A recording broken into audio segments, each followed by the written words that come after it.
Sosok AG petugas puskesmas di Bengkulu suruh pasien gigit balik anjing penyerangnya, kini minta maaf. Sosok petugas puskesmas Kelobak, Bengkulu yang menyuruh pasien, Jaya Suganda gigit balik anjing yang menyerangnya. Petugas puskesmas tersebut berinisial AG.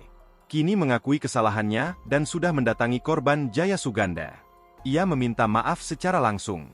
Sementara korban juga dikatakan telah memberi maaf kepada AG. Didampingi keluarga, kami sepakat berdamai, setelah tindakan tidak menyenangkan saya sebelumnya.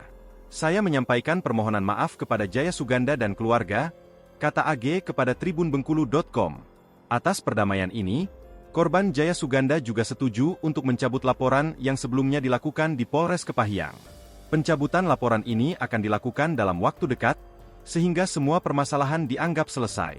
Kejadian bermula saat korban, Jaya Suganda, 24 tahun, warga desa Kutorejo Kepahyang mendatangi Puskesmas Kelobak untuk mendapatkan perawatan medis, Sabtu, 18 Januari 2025. Jaya Suganda sebelumnya digigit anjing liar pada Sabtu subuh, sehingga mendatangi puskesmas agar tidak tertular rabies.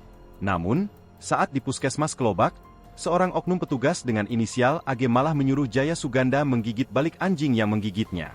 Korban yang bermaksud menanyakan apa maksud petugas tersebut, malah seolah-olah ditantang untuk berkelahi. Korban sendiri mengaku kecewa, karena dirinya seorang pasien dengan niat berobat, namun pelayanan puskesmas tidak seperti yang diharapkan.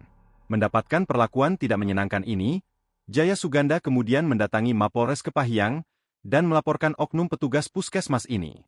Download Tribun X sekarang, menghadirkan lokal menjadi Indonesia.